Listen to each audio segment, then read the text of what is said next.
अब जो प्रसंग चल रहा है कि वेद ज्ञान दाता कह रहा है कि मेरा तो को मंत्र है। गीता ज्ञान दाता खुद कहता ओम इति का अक्षरम ब्रह्म व्यवहार मामन समरण, मुझ ब्रह्म का केवल को मंत्र है।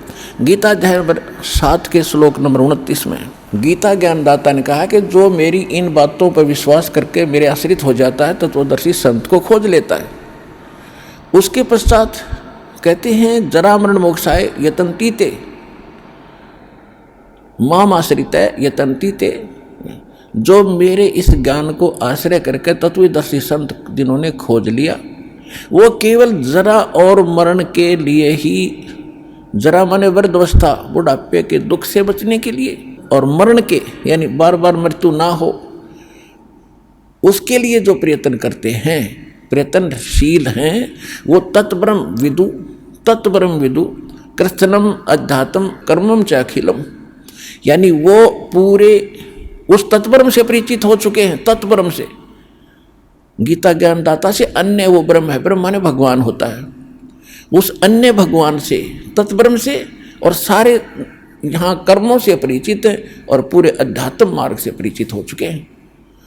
तो अर्जुन ने 8वें अध्याय के प्रथम मंत्र में पूछा कि भगवान वो फिर तत्ब्रह्म कौन है।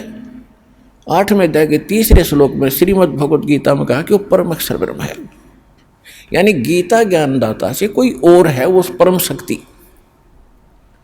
8वें अध्याय के 5 और 7 में गीता ज्ञानदाता कहता है मेरी भक्ति कर, मुझे प्राप्त होगा, और युद्ध भी करना पड़ेगा।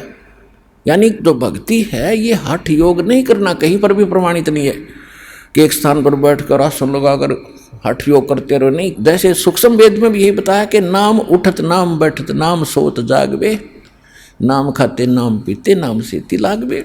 और यजुर्वेद अध्याय नंबर 40 के श्लोक मंत्र में भी स्पष्ट हो गया कि ओम करतु समर किलबे समर करतुम समर, ओम नाम का जाप काम करते करते सिमरण करो और विशेष कसक के साथ करो और अपना मूल कर्तव्य जान के काम भी करो, भक्ति भी करो। यही 8वें अध्याय के 7वें श्लोक में कह रहा गीता ज्ञानदाता कि तू युद्ध भी कर और मेरा स्मरण कर। जब युद्ध जैसे कठिन भयंकर समय में भी भगवान को याद करना चाहिए, तो हम तो सिंपल पीसफुल हैं। आप तो काम करते करते मालिक की भूल पड़नी नहीं चाहिए, काम भी करो अपना। इसलिए परमात्मा स्वयं आकर के एक दुल्हा की भूमिका किया करते थे कि काम भी कर रहा हूँ और भक्ति भी कर रहा हूँ। दिखा रहे थे करके, वो तो हमारे लिए एक उदाहरण दे रहे थे कि मोक्ष तो ऐसे होगा, जंगल में जाकर वहाँ धूना लगा के या किसी प्रकार खड़े बैठ के, वो तरीका नहीं है मोक्ष का। सही भक्ति हो, सही मंत्र हो, अपना काम भी करो और मोक्ष प्राप्ति हो सकती है। लेकिन मंत्र कंप्लीट हो और गुरु पूरा हो। अब जो प्रसंग चल रहा है गीता अध्याय नंबर 8 के श्लोक 5 और 7 में तो उसने अपनी भक्ति बता दी। गीता अध्याय नंबर 8 के श्लोक नंबर 8, 9, 10 3 मंत्रों में उस परम अक्षर ब्रह्म की भक्ति बताई है कि तत्वदर्शी संत बताओगा मैं नहीं जानता। उसका मंत्र बता दिया 17वें अध्याय के 23वें श्लोक में श्रीमद् भगवत गीता में। ओम तत्सत इति निर्देश है ब्रह्मण त्रिविध समर्थ है। ब्रह्मण माने उस परम अक्षर ब्रह्म की भक्ति का ओम तत्सत, ये 3 मंत्र का जाप है और कोई मंत्र नहीं है। ओम तो ब्रह्म का है, ये तो सार्वजनिक रखा है इसने, और तत् और सत्य सांकेतिक है, ये कोड वर्ड है। जैसे बादाम का ऊपर एक कवर होता है, उसके अंदर छिलका होता है और वो बादाम ही कहलाता है, लेकिन वो छिलका खाने का नहीं, छिलका उसके अंदर है वो। तो ऐसे ही के अंदर ये कोड वर्डों में वो गिरी छुपा रखी थी, वो दास के अतिरिक्त इस विश्व में किसी के पास नहीं है, इसका भेद भी नहीं, किसी को छीट भी नहीं लगी किसी को।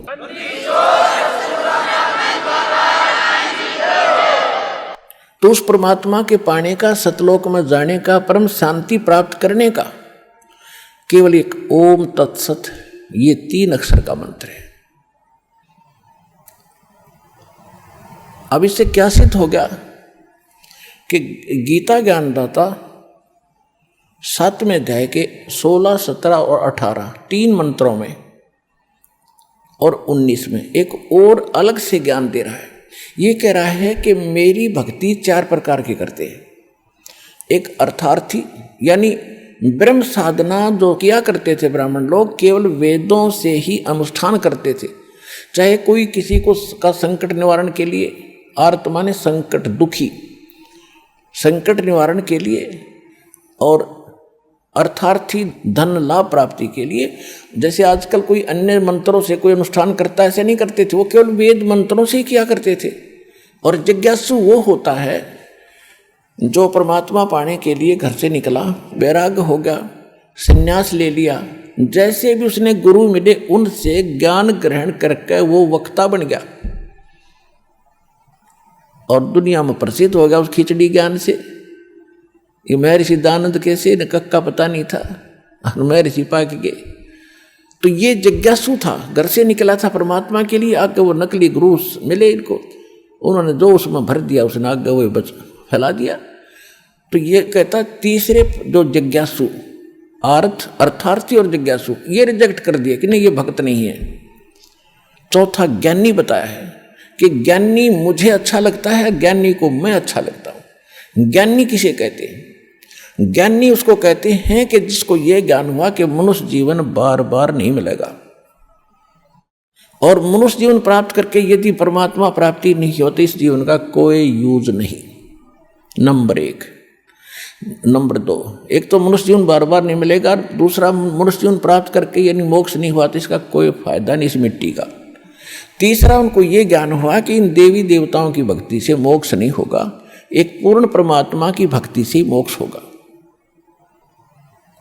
तो वो इस कारण से उन्होंने अन्य देवताओं की पूजा नहीं की, वो केवल ब्रह्म साधना करने लगे। वेदों को जैसा ब्रह्मा जी ने समझा तो उसके बाद सभी ऋषियों ने ब्रह्मा जी से ही ज्ञान प्राप्त है, और जैसा उसने वेदों का अर्थ समझ में आया वही हमारे ब्राह्मणों के पास था, और जो आज तक ये कर रहे थे वो आपके समक्ष है। ये केवल जो ब्रह्म के साधक थे वो केवल ओम जाप करते थे और कुछ नहीं। इन ब्राह्मणों को ये समझ में नहीं आया कि ये तो और भी बता रहा है कि वो परमात्मा कोई और है, उसकी जानकारी कोई संत रखता है, तत्वदर्शी संत रखता है। वो ज्ञान वो है जो भगवान खुद आकर अपने मुख कमल से बताता है। वो सच्चिदानंद घन ब्रह्म की वाणी है, वो परमात्मा की वाणी है, उसके मुख से उच्चरित है।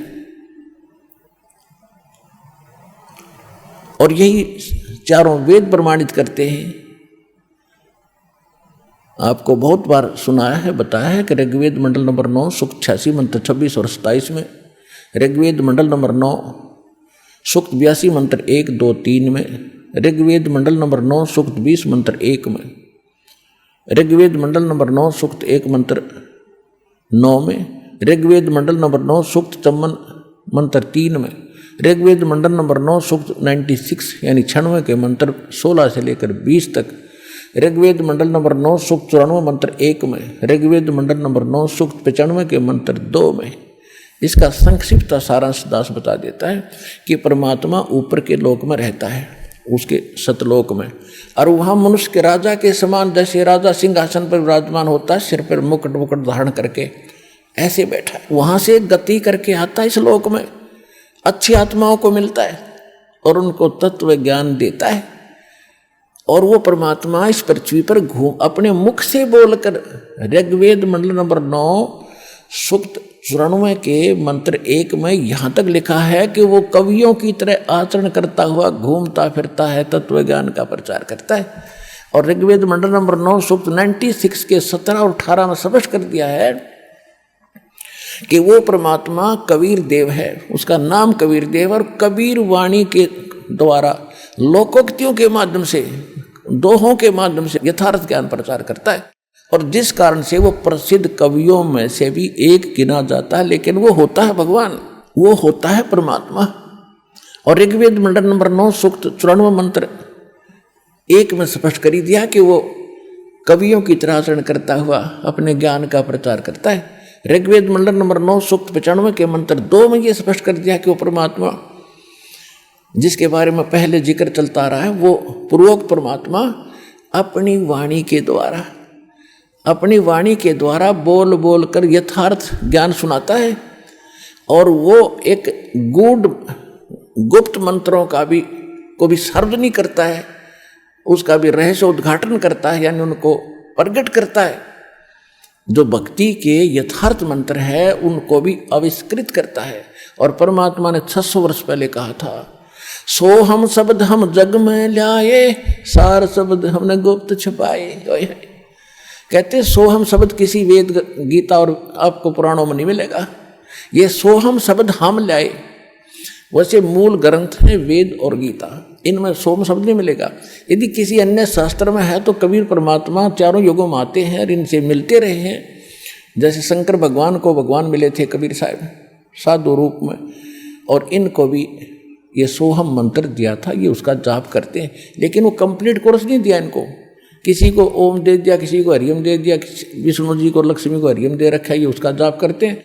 और हम भी उसी का जाप करते हैं, तो हमसे प्रेम करते हैं, हम अट्रैक्ट होते हैं हमारे साथ। इसलिए इन मंत्रों को आपको इसलिए दिया गया है, ये इनकी पूजा नहीं है, इनसे लाभ लेने के ये मंत्र हैं। तो परमात्मा ने धर्मदास जी को बताया था और गरीबदास जी को बताया था, हम बैरागी ब्रह्मपद और सन्यासी महादेव और सोहम मंत्र दिया शिव जी को करे हमारी सेव। तो यही वेद बताता है कि वो परमात्मा जब आते हैं अपनी वाणी के द्वारा ज्ञान प्रचार करते हैं, तो उस एक भक्ति मार्ग के गूढ़ मंत्रों का भी, गुप्त मंत्रों का भी वो सार्वजनिक करते हैं, जो किसी को भी ज्ञान नहीं होता। अब इनके या बुद्धि में नहीं आई कि वेदों में इतना ढेर सारा ज्ञान है, तुम कर क्या रहे हो? वो मंत्र तुम्हें प्राप्त नहीं हुआ जो परम अक्षर ब्रह्म का है। ये तो ब्रह्म का जाप है ओम, और ओम जाप पर गाटा जोड़ रहे, सारा जीवन खो दिया। तो यहां परमात्मा ने बताया है कि गुरु बिन काहुन पाया ज्ञान, जो थोथा भूछड़ मूड किसाना। गुरु बिन वेद पढ़े जो प्राणी, समझे न सार रहे अज्ञानी। इससे सब सिद्ध है कि ये अज्ञानी थे, जितने भी ब्राह्मण ब्रह्मा जी से लेकर विष्णु और शिव जी तक, और नीचे का तो गिनती क्या, इनको वेद ज्ञान भी नहीं था। उसमें किसकी भक्ति बता रखी है? स्वयं परमात्मा ने आकर ये ज्ञान दिया है, और यह इस दास के ऊपर प्रजा की है। क्योंकि जिन महापुरुषों को परमात्मा मिले थे, अच्छी आत्माओं को, उनको मना कर दिया था, उनको प्रतिज्ञा दिला दी थी कि अभी इन मंत्रों को किसी को सार्वजनिक ना करना, नहीं तो बिचली पीढ़ी जो मैंने पार करना सभी संसार को। उस समय ये नकली लोग जितने भी गुरु हैं यही ज्ञान और यही मंत्र देते पाओगे, और ये हैं काल के दूत, इनको अधिकार है नहीं ये जाप देने का। तो अनधिकारी जो पासपोर्ट बना हुआ या कोई ड्राइविंग लाइसेंस बना हुआ है, चालक प्रमाण पत्र, वो कामयाब नहीं होता समय पर, और लगता एक जैसा ही है।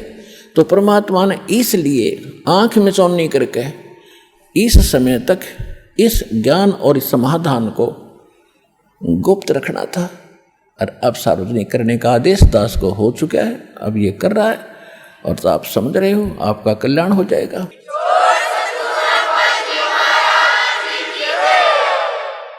तो ये प्रसंग चल रहा है कि ज्ञानी आत्मा थी तो नेक, क्योंकि इन्होंने भगवान पाने के लिए अपना जीवन उछावर कर दिया, हजारों वर्षों तक तप किया। लेकिन ये गीता ज्ञानदाता कहता है कि ये ज्ञानी आत्मा है तो उदार, लेकिन ये मेरे वाली अनुत्तम गति में स्थित रहे। ओए होए, अब देखो इन हमारे धर्म गुरुओं ने 7वें अध्याय के 18वें मंत्र में जो अनुत्तम शब्द है उसका अर्थ कर दिया अति उत्तम, श्रेष्ठ, सर्वश्रेष्ठ गति। अब चौथी कक्षा के बच्चे ने पूछ लो भाई, उत्तम माने गुड, अनुत्तम बैड, और ये बैड का अर्थ और गुड लिखा हुआ है, तो कितनी अकल होगी इन धर्म ग्रंथों के अनुवादकर्ताओं में? एक अन्य की अकल नहीं थी, एक अन्य की, क्योंकि इन्होंने श्री कृष्ण को सुप्रीम पावर मानकर सब ग्रंथों को वहां जोड़ने की चेष्टा की, तो ये जुड़ा नहीं करती। चोर चुरावे तुम बड़ी गड्ढे पानी में, वो गड्ढे व ऊपर न सच्चाई छनी ना। अब ये खुद कह रहा है कि ये उदार आत्मा, 7वें अध्याय के 18वें श्लोक में श्रीमद् भगवत गीता अध्याय नंबर 7 के श्लोक नंबर 18 में दास वर्णन कर रहा है। गीता ज्ञानदाता कहता है कि ये ज्ञानी आत्मा ये है तो उदार नेक है, लेकिन इनको तत्वदर्शी संत मिला नहीं। और ये मेरे वाली यानी ब्रह्म, ये काल बोल रहा है, मेरे वाली अनुत्तम गति में ही आश्रित रहे। घटिया घटिया गति। अब ये घटिया क्यों कही? अनुत्तम, ये तो सर्वश्रेष्ठ लिख रहे हैं, गलत कर रखा है ना। इसलिए कहा कि जैसे गीता अध्याय नंबर 8 के श्लोक नंबर 1 में इसने बता दिया कि मेरा देखो मंत्र है मुझ ब्रह्म का, और ओम नाम का जाप अंतिम सांस तक करते रहोगे तो इसकी जो मिलने वाली परम गति को प्राप्त होगी। 8वें अध्याय के 16वें श्लोक में स्पष्ट कर दिया कि ब्रह्मलोक में गए हुए प्राणी भी पुनरावृत्ति में है। और खुद भी इसने स्पष्ट कर दिया दूसरे अध्याय के 12वें श्लोक में, चौथे अध्याय के 5वें और 9वें श्लोक में, और 10वें अध्याय के दूसरे श्लोक में गीता जी में कि अर्जुन तेरे और मेरे बहुत जन्म हो चुके, तू नहीं जानता मैं जानता हूँ। इसने ये भी स्पष्ट कर दिया 15वें अध्याय के 4थे श्लोक में कि तत्वदर्शी संत की प्राप्ति के उपरांत परमेश्वर के उस परम पद की खोज करनी चाहिए, जहाँ जाने के बाद साधक फिर लौटकर कभी संसार में नहीं आते, और केवल उसी की भक्ति करो जिन्होंने सारे ब्रह्मांडों की रचना की है। 18वें अध्याय के 62वें श्लोक में भी स्पष्ट कर दिया कि अर्जुन तू सर्वभाव से उस परमेश्वर की शरण में जा, उसकी कृपा से तू परम शांति सनातन परम धाम को प्राप्त होगा। सनातन शाश्वत स्थान जिसका कभी नाश नहीं होता, वहाँ गए प्राणी फिर लौट कर नहीं आते। और ब्रह्म साधक तो पुनर्वर्ती में। तो एक 7वें अध्याय के 18वें श्लोक का ये अर्थ है कि मेरी साधना करने वाला फिर भी अनुत्तम घटिया साधना में लीन रहा, क्योंकि जन्म मृत्यु मिटेगी नहीं, और जब तक जन्म मृत्यु नहीं मिटेगी, शाश्वत स्थान मिलेगा नहीं, जहाँ जाने के बाद वापस नहीं आते, तब तक परम शांति हो ही नहीं सकती। इसलिए इसने अपनी साधना को अनुत्तम कहा, घटिया कहा। और जैसे एक चुनक ऋषि की कथा दास बहुत बार सुनाता है। एक चुनक ऋषि थे, वो थे उदार ज्ञानी आत्मा, उन्होंने परमात्मा पाने के लिए समर्पित हुए। जैसा ऋषियों से ज्ञान हुआ, ओम नाम का जाप और हठ योग किया। हठ योग किसी साधना में, किसी वेद में प्रमाणित नहीं है, ना किसी सदग्रंथ में प्रमाणित है। ये भूल कहाँ से लगी इनको? ब्रह्मा जी जब नारद जी पूछ रहे हैं देवी पुराण के 3रे स्कंद कि एक ब्रह्मांड की रचना बताओ पिताजी। तो ब्रह्मा जी कह रहे हैं कि नारद क्या बताऊं, मैं होश में आया तो मैं कमल के फूल पर बैठा था, मुझे नहीं मालूम मैं कहाँ से उत्पन्न हुआ, कौन मेरा जनक है। फिर मैं खोज करने लगा, ऊपर नीचे धक्के खाए। फिर आकाशवाणी हुई कि तप करो, मैंने 1000 वर्ष तप किया।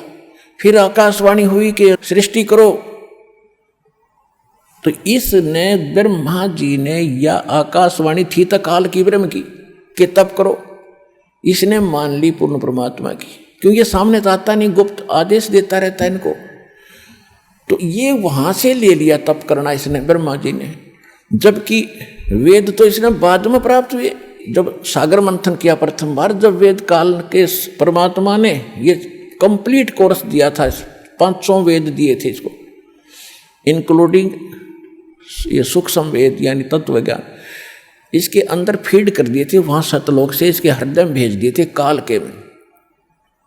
जैसे आप देखते हो आजकल यहाँ से ईमेल के माध्यम से फिल्म चली जाती है दूसरे स्थानों पर, वहाँ डाउनलोड कर लो, ऐसे ही इसके वहाँ भेज दिया। जब ये इसने बाहर डाउनलोड किया, सांसों के द्वारा इसके बाहर आए थे सारा वेद। इसने जब पढ़ा, इसने देखा कि उस वेद में वो कंप्लीट एक का वेद था, एक पूरा ग्रंथ था। इसने पढ़ते पढ़ते देखा कि इसमें तो बहुत जानकारी है ऊपर की, सच्चे भगवान की। इसने वो पोर्शन निकाल दिया, और ये 4 वेद भगवान के डर से ये 4 वेद रख लिए, जिसमें महिमा तो पूर्ण परमात्मा की है और साधना केवल इस ब्रह्म तक की है। और परमेश्वर ने 600 वर्ष पहले कहा था कबीर भगवान ने कि वेद मेरा भेद है, मैं ना वेदन के माही, और जौन वेद से मैं मिलूँ ये वेद जानते नहीं। 4 वेद मेरी महिमा का गुणगान करते हैं। धर्मदास 600 वर्ष पहले भगवान बताया करते थे, इन 4 वेदों में मेरी महिमा कंप्लीट भर रखी है कति। लेकिन जिस वेद से मैं मिलूं, यानी जिस ज्ञान से, जिस विधि से मेरी प्राप्ति होगी, वो इसमें नहीं है। वो तो परमात्मा स्वयं आकर देता हो, तत्व ज्ञान उसके अंदर है। तो जब तक उस परमात्मा की विधि प्राप्त हुई नहीं, ज्ञान हो गया, तो उस ज्ञान का क्या लाभ हुआ? तो ये इस प्रकार इन ऋषियों के साथ धोखा हुआ। इन्होंने ओम नाम तो ले लिया वेदों से पूर्ण परमात्मा का जान कर, और ब्रह्म को कंप्लीट गॉड मानने लगे। इसी को परम अक्षर ब्रह्म कहने लगे, इसी को पूर्ण परमात्मा, इसी को अक्षर ब्रह्म, इसी को परम अक्षर ब्रह्म, इसी को ब्रह्म। कोई बात हुई?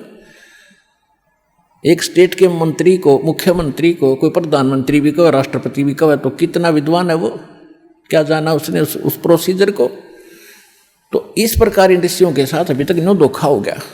तो इस चुनक नाम के ऋषि ने वेदों वाला तो मंत्र ले लिया, उसका जाप शुरू किया, और हठ योग ले लिया। ब्रह्मा की दंत कथा लोक वेद से, ये वेद में नहीं है। श्रीमद् भगवद गीता अध्याय नंबर 7 के 12 से लेकर 15 में जो दास ने आपको बताया कि तीनों गुणों से, रजगुण ब्रह्मा, सतगुण विष्णु तमगुण, शिव जी से जो हो रहा है, ये सब इसका निमित्त कारण मैं ही हूँ। ब्रह्मा जी से उत्पत्ति और विष्णु जी से सतिथि, शंकर जी से संहार हो रहा है, इसका निमित्त कारण गीता ज्ञानदाता ब्रह्म कहता मैं हूँ।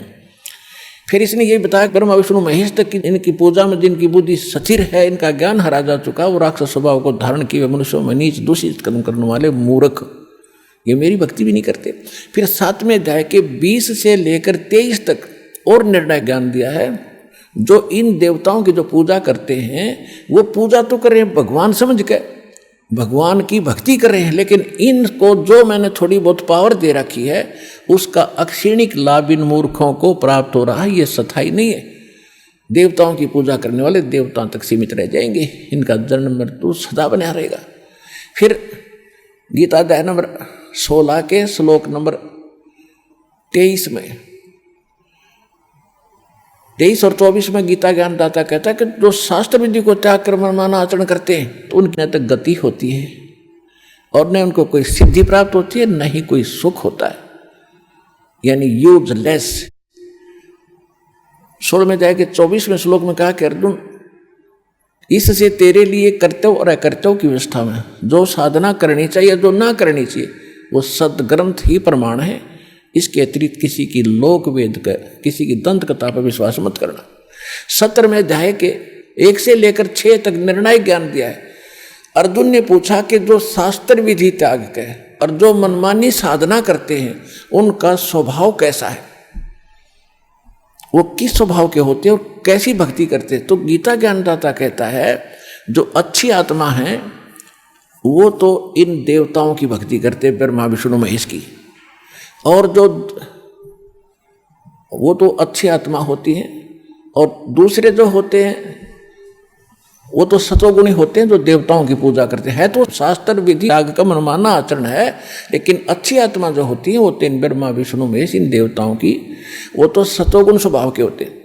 और रजोगुण स्वभाव के होते हैं ये जो साधना करते हैं, ये यक्षों की और अन्य साधना जंतर मंत्र भूत प्रेत पितरों की। और जो तमोगुण प्रभाव के होते हैं ये सेवड़े टाइप के लोग होते हैं, ये इस तरह की साधना करते हैं।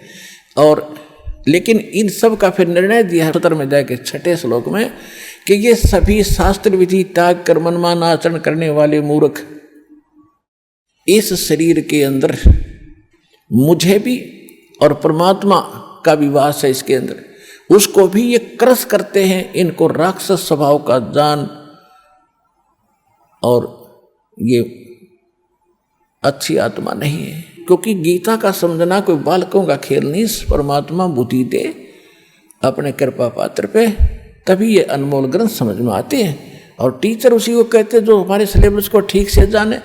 वो टीचर कहाँ, जब सिलेबस का ज्ञान नहीं अटपट सुना रहा है तो टीचर नहीं है। तो जितने भी आज तक धर्मगुरु किसी भी धर्म के हैं, उनको अपने सिलेबस का ज्ञान वर्तमान वालों को नहीं है। इस दास रामपाल दास के अतिरिक्त विश्व में नहीं है।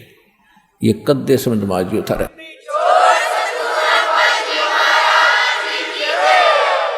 और दास को पूरे विश्व के जितने ग्रंथ हैं सबका जानकारी है, एक की नहीं। क्योंकि हमारा जन्म तो हिंदू धर्म में हुआ, केवल हिंदू धर्म के सदग्रंथ नहीं, पूरे विश्व के जितने भी धर्म ग्रंथ हैं सबकी जानकारी दास को दी है कबीर भगवान ने, उस परमात्मा ने।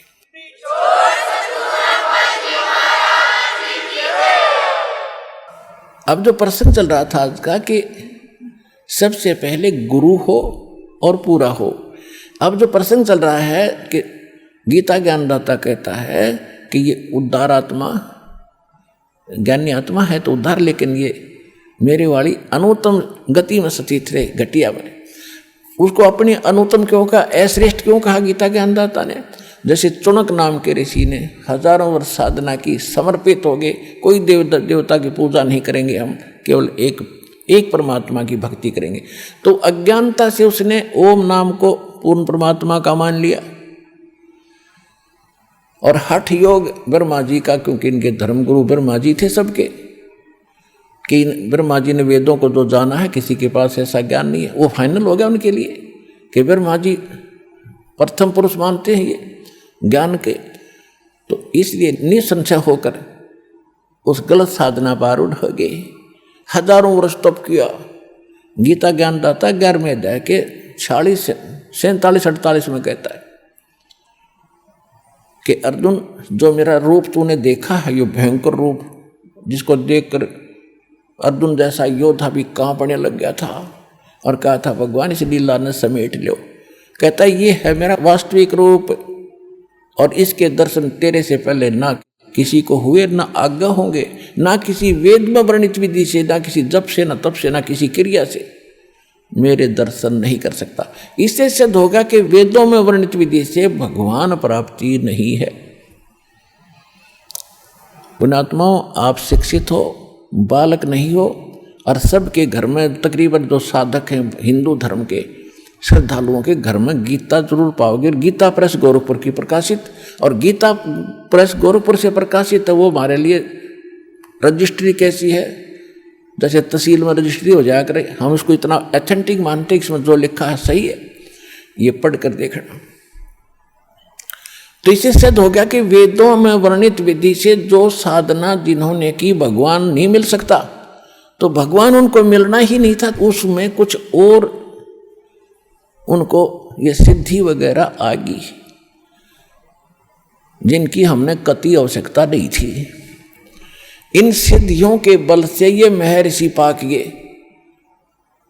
अब चौड़क ऋषि ने हजारों वर्ष तपस्या की, भगवान तो इनको मिलना ही नहीं था, मिला ही नहीं, ये एटम बम बन गए, एटम बम सिद्धि के। उधर से एक चक्रवर्ती राजा था मानधाता, पूरी पृथ्वी पर शासन था उसका। और ये राजा लोग दूसरे तीसरे चौथे वर्ष क्या करते हैं, एक अश्वमेघ यज्ञ करते हैं, पूरी पृथ्वी पे घोड़ा घुमा कर आते हैं, जिसके साथ सैकड़ों सैनिक होते हैं। राजा का पर्सनल घोड़ा होता है, हॉर्स, पर्सनल हॉर्स होता है, और उसके गले में एक पट्टी बांध दी जाती है, पंपलेट लटका दिया जाता है कि ये राजा मानधाता चक्रवर्ती का घोड़ा है, और जिसने राजा की पराधीनता स्वीकार ना हो, अन्य छोटे राजा उसके अंतर्गत थे पृथ्वी के, वो इस घोड़े को पकड़ ले और युद्ध के लिए तैयार हो जा। राजा के पास 72 करोड़ सेना है। 72 अक्षौणी, पहले मेजरमेंट अक्षौणियों में होता था, 72 अक्षौणी, एक सीधा सा समझ लो 72 करोड़ समझ कर चलो, 72 करोड़ सेना है। अब जो भी राजा पंपलेट को पढ़ रहा था वो सरेंडर कर देता कि मुझे स्वीकार है, मुझे उनसे लिखवा कर लाते थे। तो घोड़ा वापस आ रहा था, जाते समय भी चौड़क ऋषि की कुटिया के पास से गए वो लाबड़दा, जब वापस आ रहे थे, जब ऋषि उधर से काल ने उसका रिमोट से उसमें प्रेरणा कर दी। अब देखो इस काल के जाल को भगवान के तत्वज्ञान से समझेंगे। पहले तो ये क्या करता है, इनको गलत साधना करवा के एटम बम बनवा लेता है, और फिर स्वयं प्रयोग करता है इनको। जैसे ब्रह्मा जी से आकाशवाणी कर दी तप करो, 1000 वर्ष तप किया, उसमें सिद्धि आ गई। अब रिमोट से कहा कि चलो सृष्टि करो। अब जब वो सिद्धि खत्म हो जाएंगी, ब्रह्मा मरो और गधा बनो, चलो हो गया काम इसका। अब इसने ऐसे ही इसके साथ किया हुआ, चौड़क ऋषि के साथ किया। जब वो परिपूर्ण हो गया, बम बन गया, एटम बम सिद्धि का, तब उसके अंदर प्रेरणा करती कि ये कौन है, कहाँ से आए हो, पूछा उन सैनिकों से।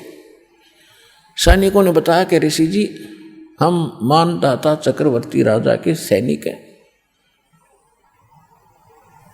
उस ऋषि ने पूछा कि इस घोड़े पर क्यों नहीं बैठा भाई, खाली कैसे है ये, कि राजा का घोड़ा इस पर बैठ नहीं सकते, इसे गले में क्या लटका रखा है कि इसमें ये लिखा हुआ ऐसे ऐसे।